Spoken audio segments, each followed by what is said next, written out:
Good morning and welcome to the Lifelines Early Identification, Referral, and Follow-Up Evaluation Tool webinar. My name is Brandy Brooks, and aside from being the moderator this morning, I am a contract manager for the Massachusetts Department of Public Health Suicide Prevention Program, the sponsors of the webinar. Before I introduce our presenter this morning, Janet Mazziotti, I would like to go over a few housekeeping issues.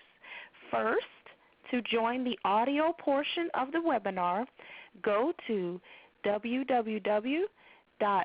video portion, of the webinar, go to www.readytalk.com and under Participant, join a conference, enter 624-5494.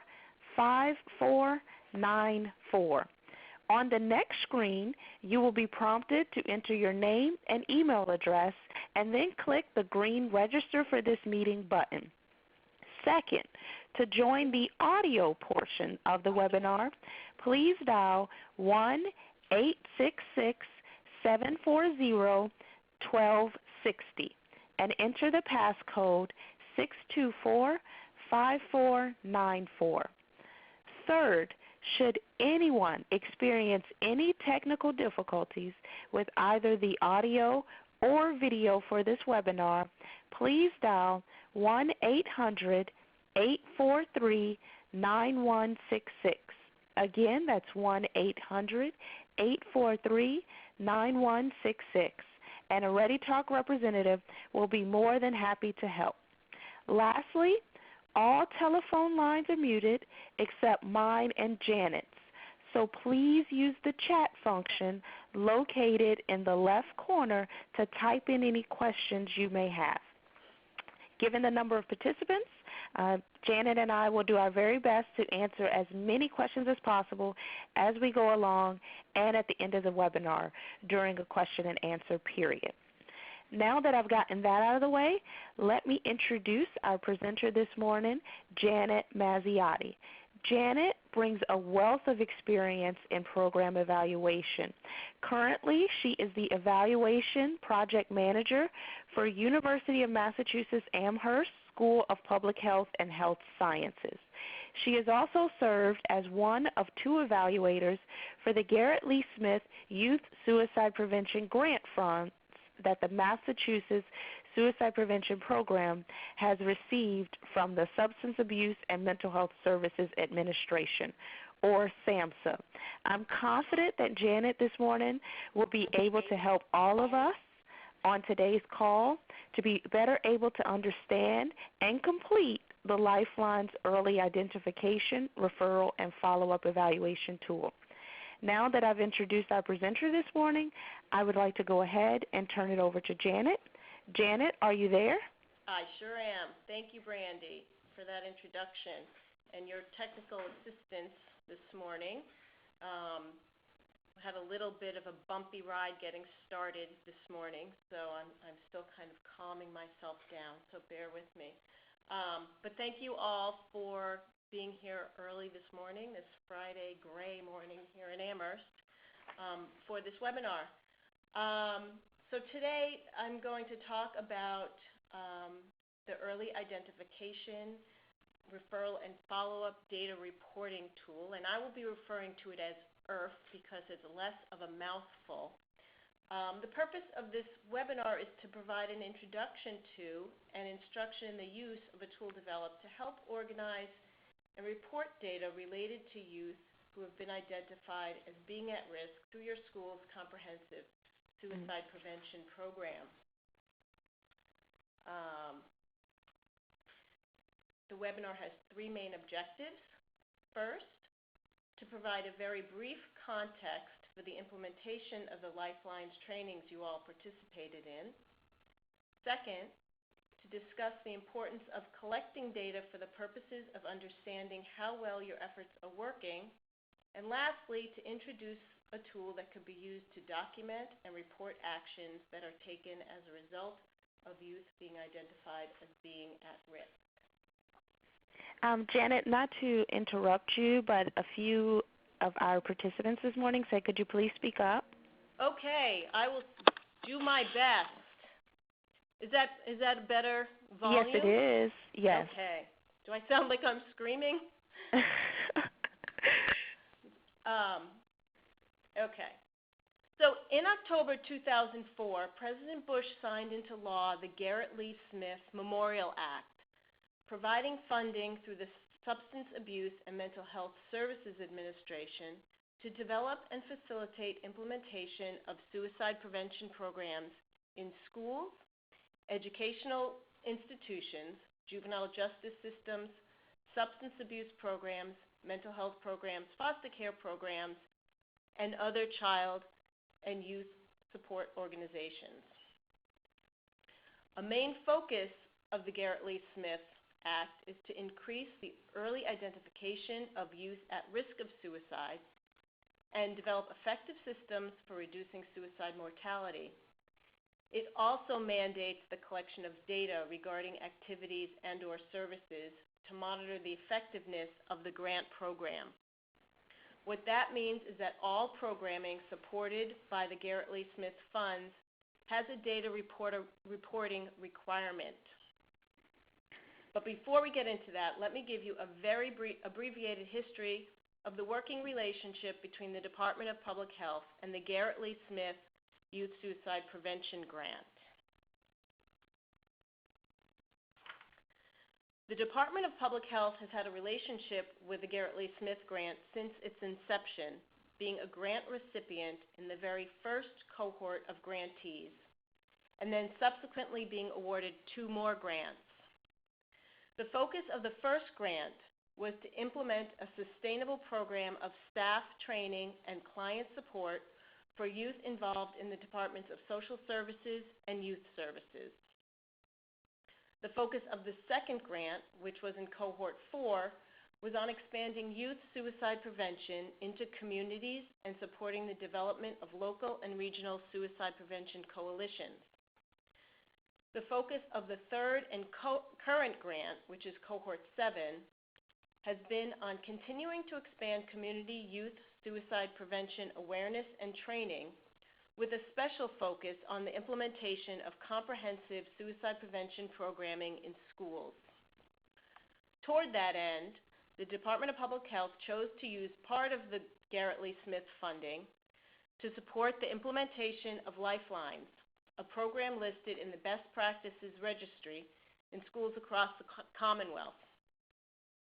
So far, 53 schools across 20 districts have been trained in the 3 tiers of the Lifelines program.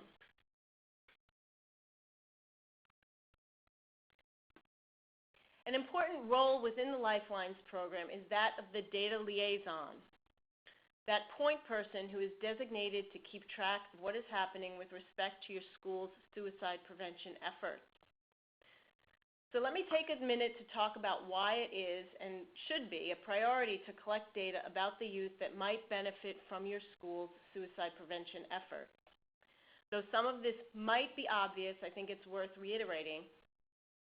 And first, you want to be able to document that your program is meeting its objectives. So that's partly are at-risk students being recognized as such in their schools? Are the students who are identified getting the services they need? You also want to know how the program can be improved. For instance, are staff that have been trained actually recognizing at-risk students? And are there categories of school personnel that should be trained who aren't? Is there a certain demographic of students that is getting identified or overlooked? And if so, what might that mean? Are there any points along the process of early identification through follow-up that aren't working? And what needs to change to make them work better? And lastly, and I hate to be cynical, but you want to minimize liability. Schools need to be able to show that they've met their responsibilities to their students. Because in taking steps to implement a program to reduce suicide prevention and identify youth who may be in trouble, schools also take on a responsibility to act upon what they find in the process. And schools need to be able to show without a doubt that if a student has been identified as being at risk by school personnel or by a peer who brings it to the attention of school personnel, that the school has taken appropriate action. So in essence, we're talking about continuing quality assurance and improvement. Now, with a beginning understanding of why it's important to collect the data, what do you do with it? And so that's where my hope is that the early identification, referral, and follow-up reporting tool will come in.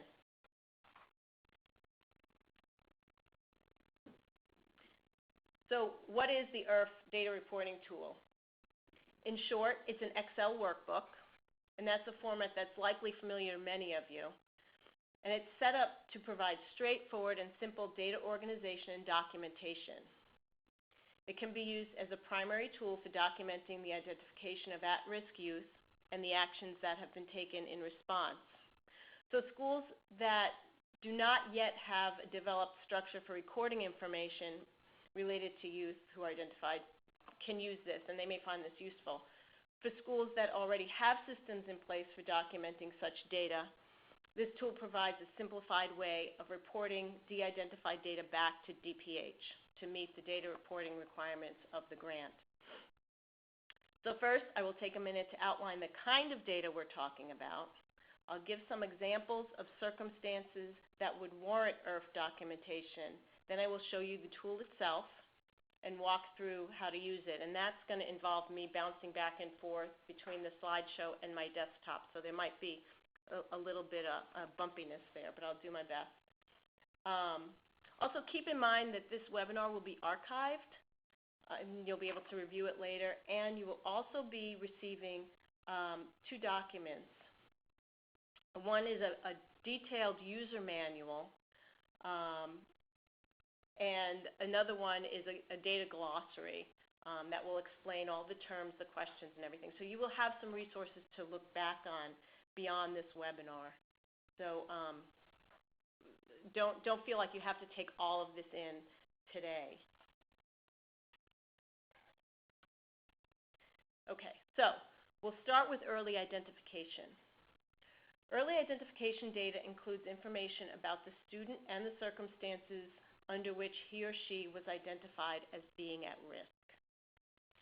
Each case reported must be identified by a unique 8-digit number, and this should not be a number that's used for any other purpose. So it can't be, for instance, a truncated Social Security number, or you shouldn't use the student's student ID number. But in the data glossary, you will be receiving some ideas of how you can systematize developing an appropriate number that you can use. Because the EIRF-specific ID number will be independent of any other identifiers associated with the student, you'll need to document for your own purposes what number you are assigning to each student. And for confidentiality reasons, this should be kept in a separate file from data you're reporting back to DPH. So that might look like a Word document or another Excel file where you keep track of the student name, an ID number, date of birth, and then the associated EIRF ID number. This file will be for your reference only, and we will never get that. So that's kind of what protects the confidentiality and the anonymity of the student data that you're reporting to us. For each case, you will be asked to report the setting in which the student was identified and who made the identification. Demographic information to be reported will include age, gender, sexual orientation, Latino ethnicity, and when applicable, and race. In the referral section of the tool, you'll be asked to document, in addition to referrals made, certain protocols that may have been activated as a result of the early identification. Specifically, was it necessary to activate your school's crisis response? In other words, did the student require immediate outside intervention to ensure safety? Then, regardless of whether or not crisis intervention was necessary, were the student's parents notified about the early identification?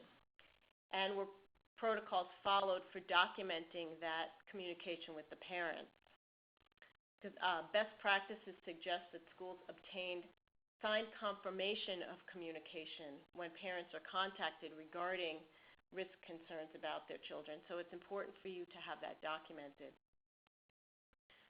Tracking these elements will provide your school feedback about how well important aspects of their protocols are functioning. In addition to protocol information, this section also provides for documentation of the type of referrals made, if any. Some students may already have services in place and do not need any additional service referrals. Or upon parent contact, a parent may refuse a referral. This should also be documented. And some students may benefit from referrals to community support services or health services. And other students may need access to some kind of mental health services to support their ongoing success. All referrals, both mental health and community support referrals, get reported in the referral section of the tool. However, DPH is only asking you to do follow-up tracking on mental health referrals. So, if a student was not referred for any kind of mental health services, reporting for that student ends here at the referral section.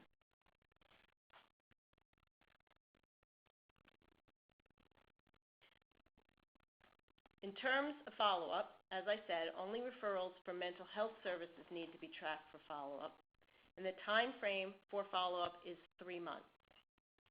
So if a youth received a mental health referral, you will need to document when the youth received the service within that 3-month period. And if the youth did not receive the service, you'll be asked to document why. In addition, you'll be asked to track if the student engaged in the second appointment within that follow-up window, when that was, or why it didn't happen. Tracking referral outcomes is vital to the school's ability to document that it has met its responsibility to students who are identified as being at risk.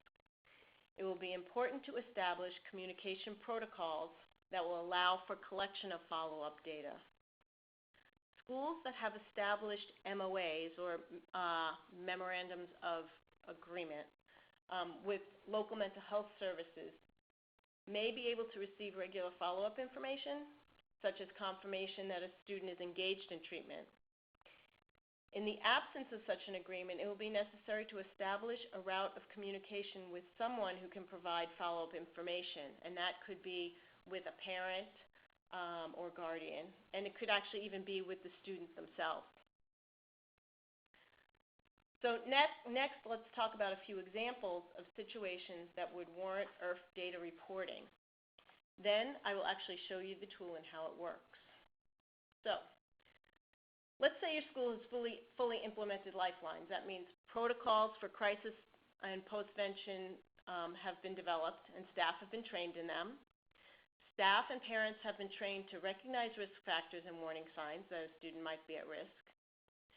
Students have participated in education about how to help a friend and who to go to if they're worried. And service resources have been identified, and a system for connecting students to them is in place.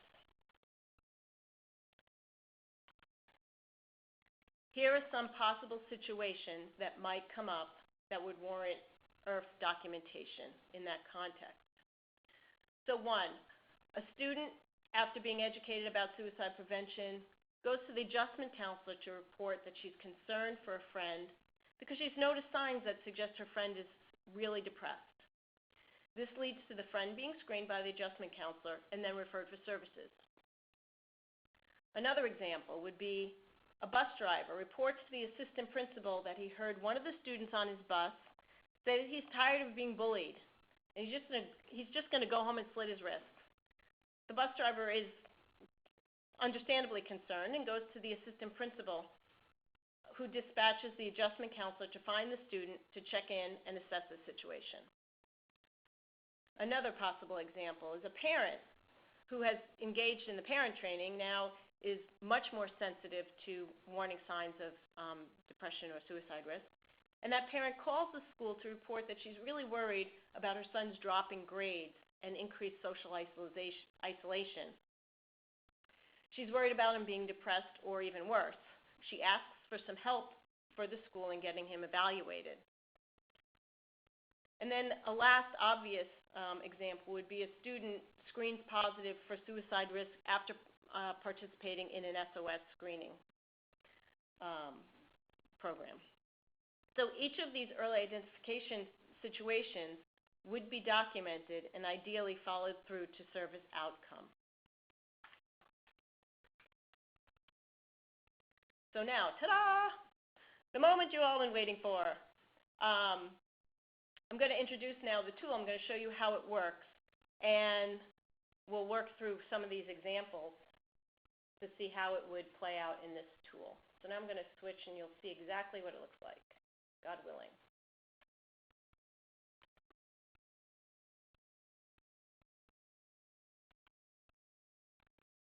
Okay. Brandy, is that visible? I see it. Okay. Thank you. Okay. So as you can see, this Excel sheet consists of 6 worksheets. The first and the last cover instructions and troubleshooting. So I'll show you the instruction page. Whoops. This you can read through. We're not going to go through it now. I'm just going to show you the different components. There are some ideas also for troubleshooting if you have some problems. But the meat of it starts here. The first page, or actually this is the second page, contains 2 what's called command buttons. This yellow one here that says click here to enter early identification information. Once you click on a command button, it opens up a user form. And this user form provides a means for easy data entry. It's pretty self-explanatory. We're going to start off with one of the examples here, and I'm going to take you through. We'll enter the data. So let's take the example of a youth who's identified her friend. A friend identifies a student who's at risk, brings the child to the adjustment counselor who agrees and refers the student for ongoing treatment, just to meet with the adjustment counselor a couple times a week. So we're going to give this student an ID number, and let's say she was identified earlier in the month.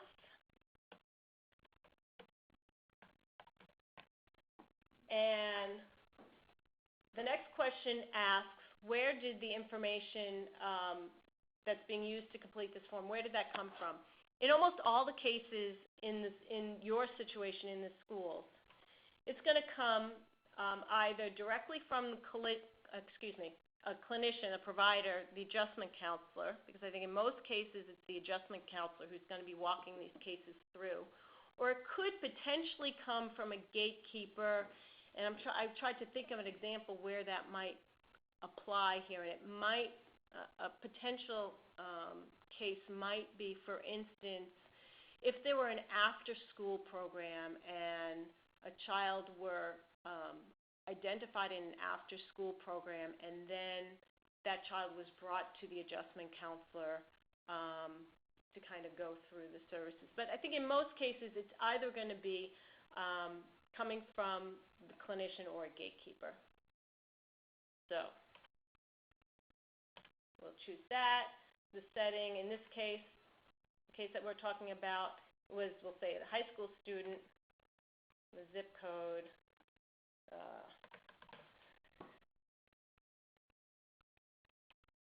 and who was the person who identified the risk. In this case, it was a peer. And was this person trained as a gatekeeper? And in this case, I'm assuming that this child in the school had already gone through the Lifelines curriculum. So we're going to say yes, this person was trained. So now with all this information entered, I'm going to click the green button at the bottom here, and that's going to take us to the demographic information. We're going to say this is a 15-year-old female. What is the youth's sexual orientation? For this question, we really encourage you to actually use the label that the student uses, if at all possible, or as close to that as possible. And if you don't know, you don't know. But here we're just gonna say that this young girl identifies as being straight. We're gonna say she is of Hispanic origin. And then if you answer yes to that question, then you have the option of selecting the country of origin. If there's multiple countries of origin, you can type that in. You can select other at the bottom here and then type in whatever that is. But I'm going to, for simplicities, I'm going to say this student is Puerto Rican and that she identifies racially as being white. Now, we'll click on the green tab at the bottom, or the green button at the bottom. That will take us to the referral information. And this is where you're going to enter all the information that you have about what referrals were made. And this starts out with the question about were crisis protocols activated. In this case, crisis protocols were not activated. And the risk level was assessed by an assessment by the adjustment counselor. So we are going to select that.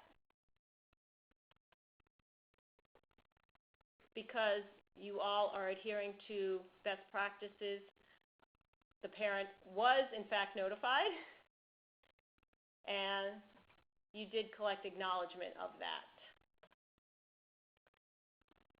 So in this section under referrals,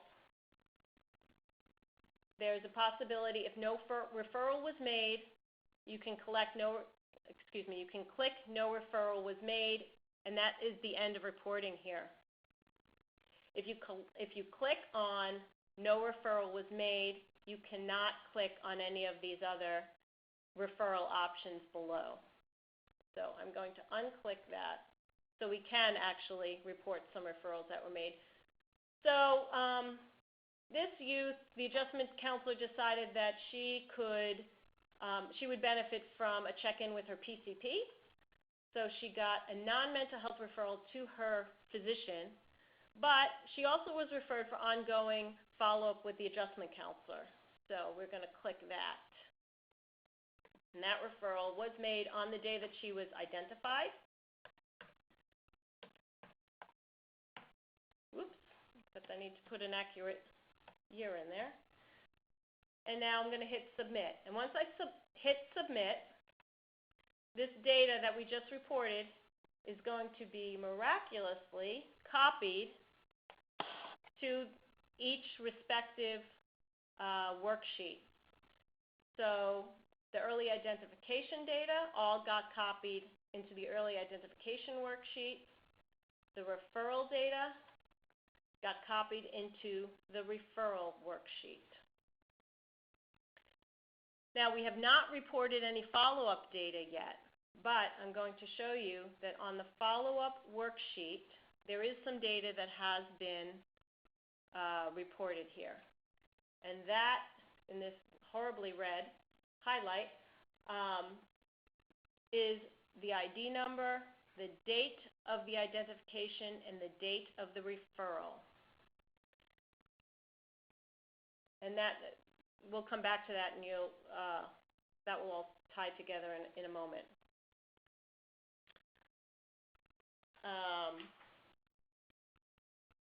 Let's enter one more case here. I'll show you another case. And then we'll go in and I'll show you what happens with the follow-up data. Okay, again, we're going to give an ID number. This is a young man. we're going to say that this ID happened on the same day for simplicity.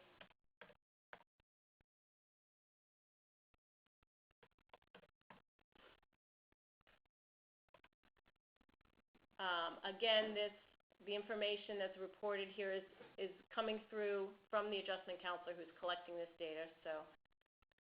And the setting in this case was also a school setting.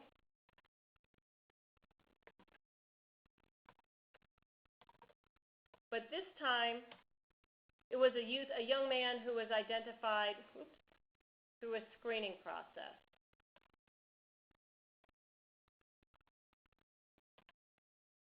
And because he was identified through a screening process, oh, goodness me, we're going to choose here that the person who identified him is not applicable because he was identified through a screening. I'm going to say he's 17. He is a male. He is, well, we're not sure how he identifies in terms of sexual orientation. He is not Latino, and because we chose no for that answer, there's nothing that we can choose under. You're not given options to choose a country of origin in terms of Latino ethnicity. And he is of Asian descent. Now, this is a young man who was identified through a screening, and after assessment, it was decided that he was at such great risk that crisis response was in fact activated, and he was taken to the ER for further evaluation. So the crisis response was activated, and his level of risk was assessed based on the follow-up assessment after the screening questionnaire. His parents were notified,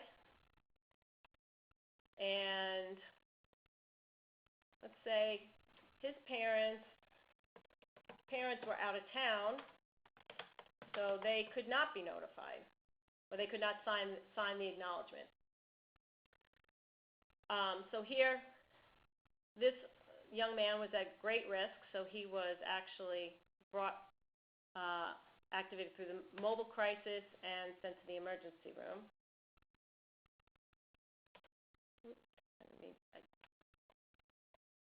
And again, that was on the same date.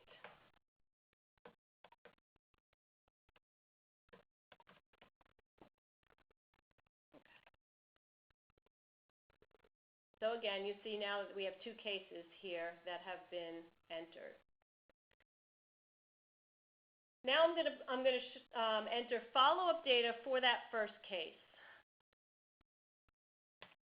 And here you're asked to enter the ID number of the student that you're reporting on.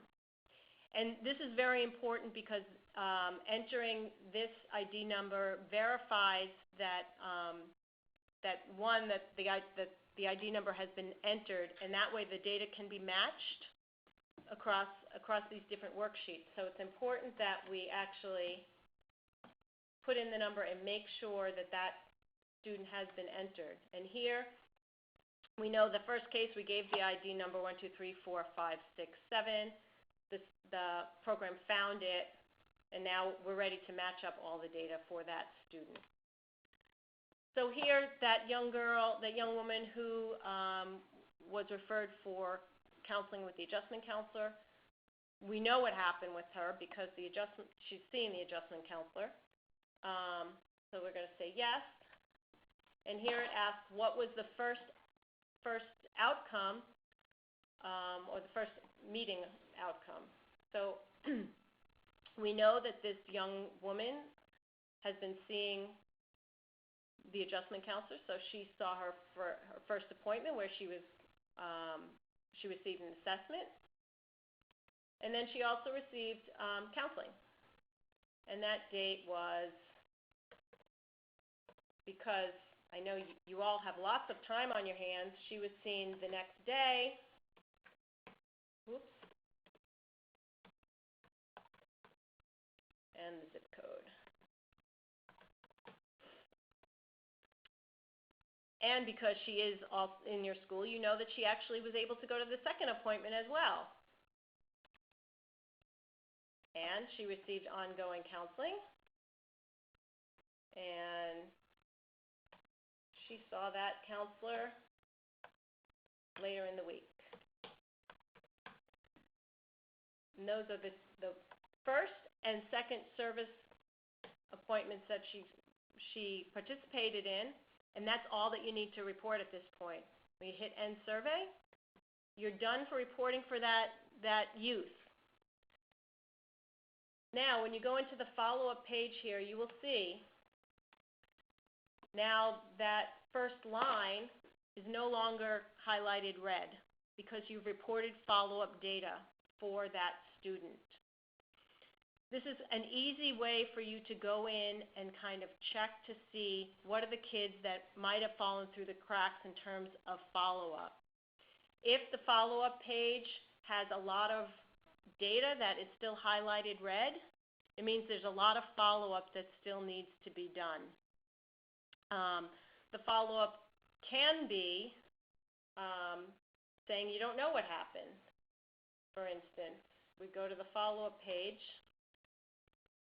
Answering no or not sure, in fact, is reporting the follow-up data. It doesn't necessarily mean that you have to ensure that the student got the services, although ideally, obviously, we want to make sure that the students get the services. But if for some reason the parent, for instance, refuses services, then the parent refuses services, but you want to document that. So,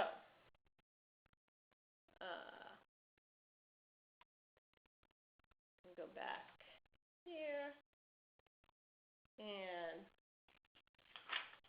let me just see where we are here. I went through a whole bunch of stuff. Okay.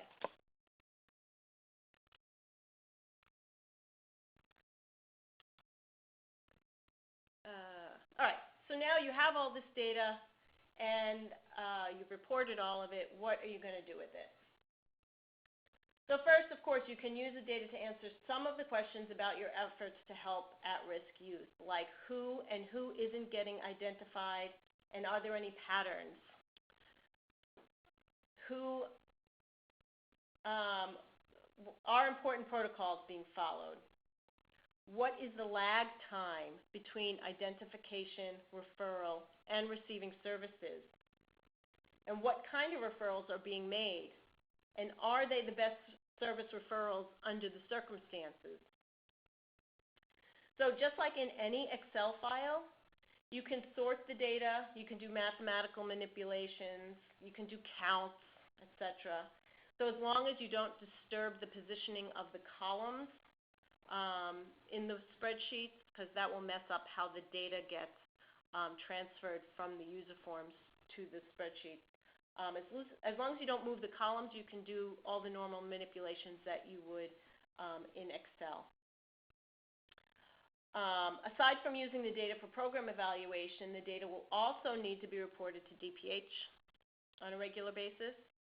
And towards that end, at the end of each quarter, you'll receive an email from me, and it will contain a survey link, a brief survey. And that survey will ask you to report what elements of your school's plan have been implemented, such as what staff trainings have taken place, the numbers of people trained, and what student programming has taken place, what challenges your school has faced in its implementation efforts, and then also it'll give you a chance to let us know what kind of technical support you might need to further your youth suicide prevention programming. It will also contain a reminder to send me a copy of this EIRF tool. So a copy of the entire Excel file can just be emailed because it does not contain any identifying information. There isn't any risk of breaching confidentiality. And this protocol has been approved by the UMass Institutional Review Board. And for those of you who aren't familiar with what that is, institutional review boards are the entities that are responsible for ensuring the safety of human subjects in human subjects research. And they are very interested in making sure that confidentiality is protected. So they have approved this protocol. So you'll get your first notice, the first survey in the beginning of January. And I recognize that at this point you most likely will not have data to report, and that's fine. You may have data to report. You may have things may have been going on outside the implementation of your program. If you have data you can report and you want to, you feel free. But I want to send it to you so you'll see what it's like. And then moving forward, as I said, every 3 months you'll get this email with a prompt to let us know what's going on in terms of your program implementation, and also to send us any EIRF data that you might have.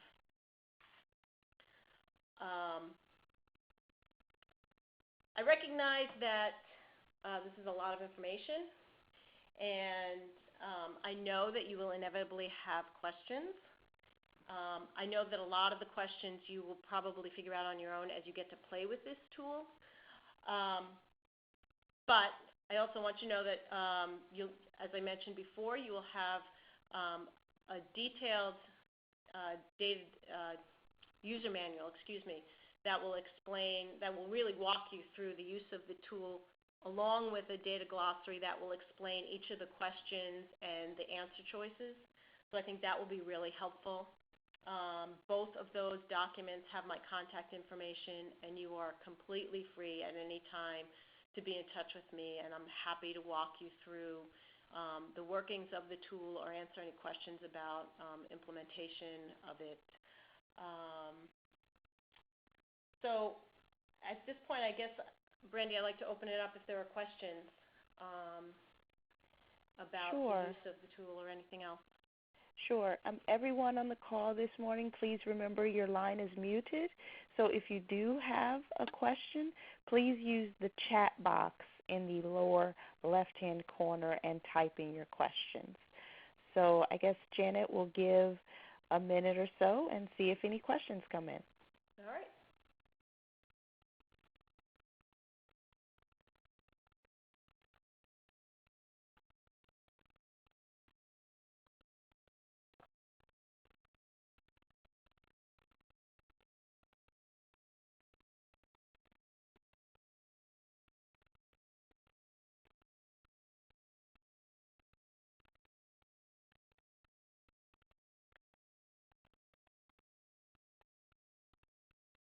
Maybe can I throw out a question to the group? And Janet, a question did come in. Oh, if you... okay. Mm-hmm. Do you see it? Okay, so the question is, when do you begin using the tool? So I will send you out the tool in the next week. You can enter data into it at any time. I think certainly moving forward, and any cases that come in, any identifications that come in from the time you get the tool moving forward, data can just be entered on a rolling basis. And then as I said, every quarter you will get queued to send us whatever data you have gotten. You can, at this point, if you can retroactively go back to the beginning of the school year if you have data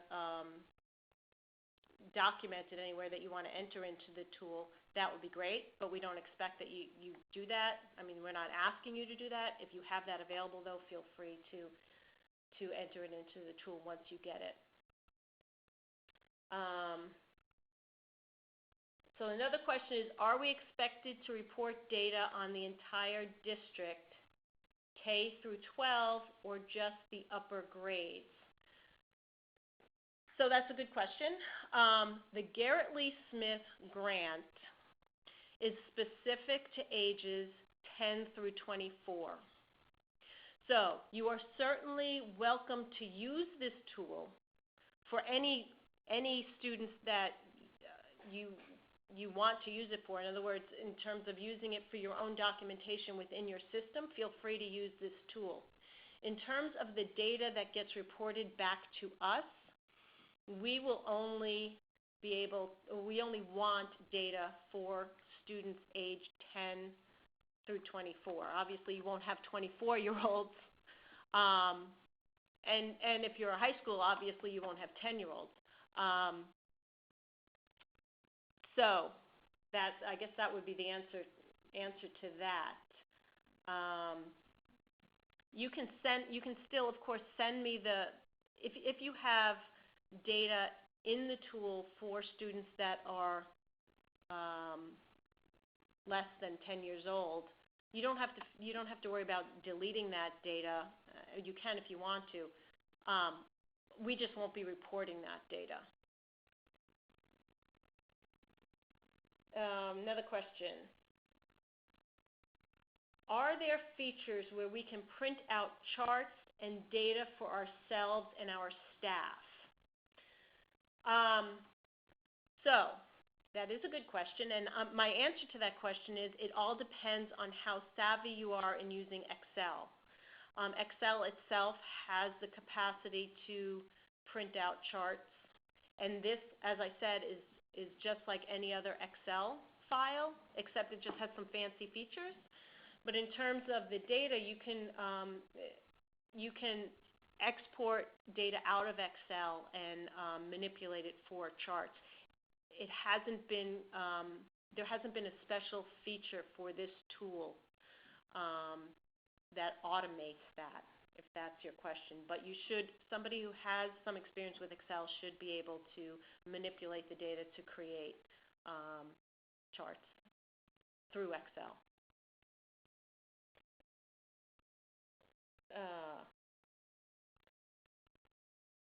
Okay, so what are you using for baseline data? So this is a post-implementation of Lifelines.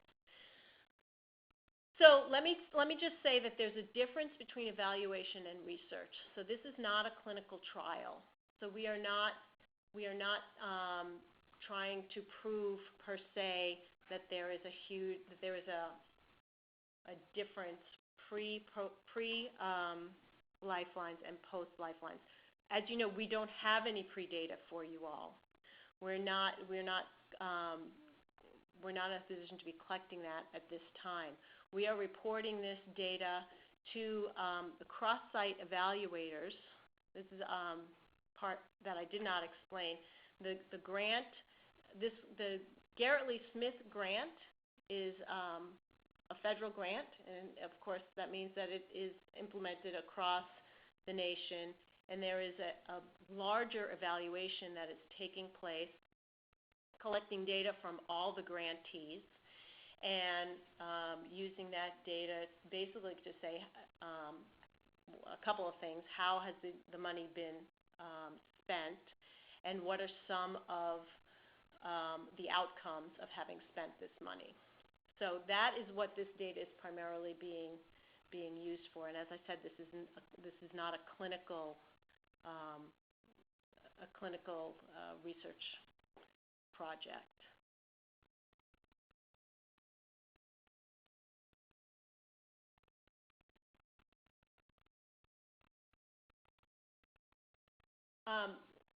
I would like to just put out a question to the group, if anybody might have a comment on it.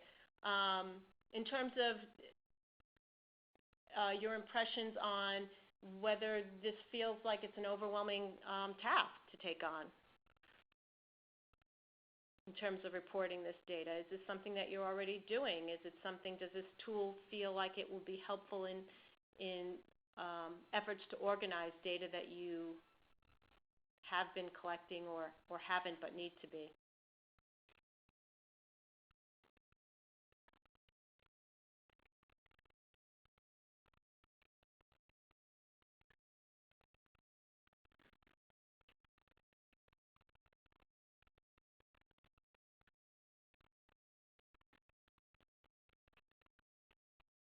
Okay, so one person said it's somewhat redundant to other data collection systems.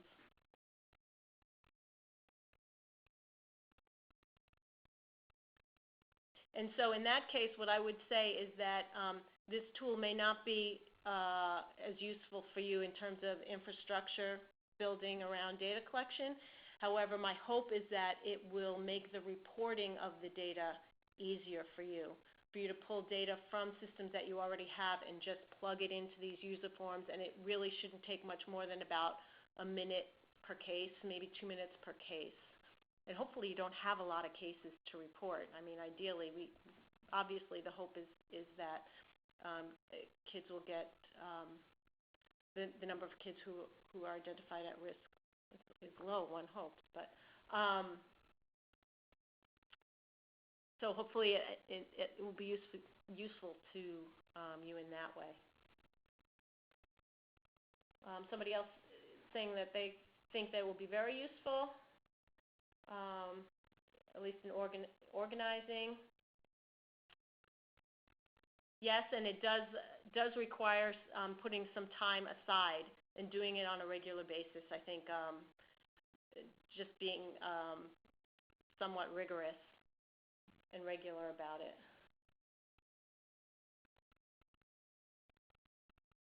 Somebody asked, if a student is normally seen by the school adjustment counselor, but at some point is identified at risk, do you want the follow-up data to reflect outside mental health counseling? So yes, you would report from the point of the risk identification. So if a student is seeing the adjustment counselor and the situation escalates and the child is identified as being at risk and additional referrals are made, or even just if the referral is being made to continue counseling or increase the frequency of counseling, you would report that as the referral that is related to the risk identification. Does that make sense?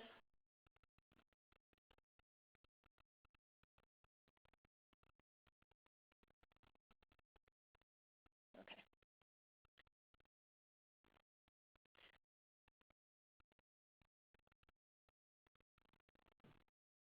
So we have about 5 more minutes left, and I'm happy to use that time. If there are any more questions that are coming up, now's the chance to get them out there.